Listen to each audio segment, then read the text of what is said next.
আপনি কি জানেন যে প্রথম ঘড়ি বানিয়েছেন সে কিভাবে জানলো তখন কয়টা বাজে?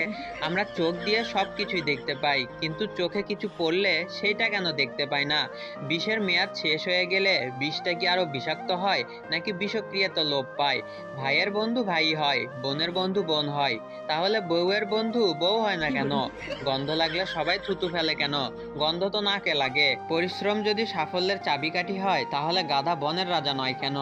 জিলাপি যদি সোজা করে বানানো হতো, তাহলে জিলাপির নাম কি হতো? খিদে লাগলে পেটেই শুধু ইঁদুর দৌড়ায় কেন? পানি ফুটিয়ে খেলে জীবাণুগুলো মরে যায়, কিন্তু জীবাণুগুলোর ডেড বডির কি হয়? খাসি তো ফাস্ট ফুড খায় না, তাহলে খাসির মাংসে এত চর্বি কেন থাকে? মশা নিজের ঝুঁকি নিয়ে আমাদের রক্ত খেতে আসে, কিন্তু কোনো ঝুঁকি ছাড়া মাংসের দোকানে পড়ে থাকা রক্ত খায় না কেন? যাদের মেমোরি লস হয় তারা সব ভুলে যায়, কিন্তু নিজের ভাষা মনে রাখে কিভাবে? আসলে কি ভাই, এগুলো তো আমি